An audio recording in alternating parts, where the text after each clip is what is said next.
I got a message from a woman who's claiming to be a succubus, and I'm going to be honest with you, I don't like this story, but part of Spooky Scary Storytime in general is just sharing different views and opinions and trying really, really hard not to judge, but I don't agree with what she's doing, so I'm going to just put that out there. I don't think a lot of you are going to like this story either, and you'll find out why, but she says that she uses a certain type of intimate relationship in order to harvest energy, so I don't know if there's something paranormal going on, but I'm going to tell you what she said and you decide. She said she wants to be called Lilith because that's her favorite goddess, and she's sharing this because she thinks some people in the audience here will understand how dangerous women can really be and can empathize with her, and she's okay with the rest of you thinking that she's a monster. But the title of her email was, I am the spooky scary story, and she says she's a real-life succubus who preys on men who are tired, lonely, or a little bit too confident. She said this has been something that her family has been doing for generations, and they find men and they pretend to be harmless, and they remember things about them like their favorite drinks or little details about their life, and then they remember and they smile and they pretend to be interested.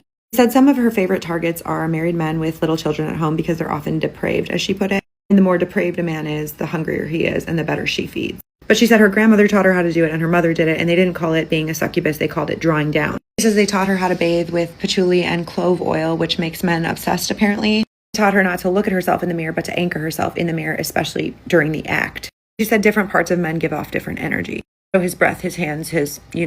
She craves different parts of men depending on what she needs, if you know what I'm saying.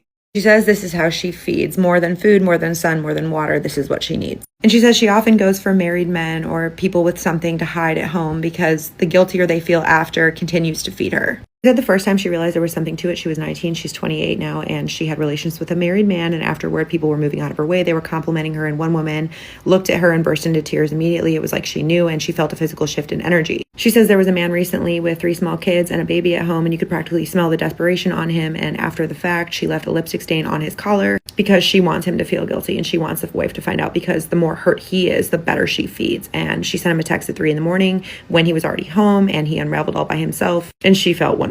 But she claims it's real, and she said she's sharing this because she wants people to know that women like her exist. They often call her a pick-me, but she swears she's not. She said she's lost a lot of friends for this because she will also go for her friends' men. And she said, tell this story however you want. I'm not chasing clout. I don't want you to tag me, but I just want people to know that we're out there and I'm not the only one. So again, you guys, this is different from the type of story that I normally get, but yeah, there's that.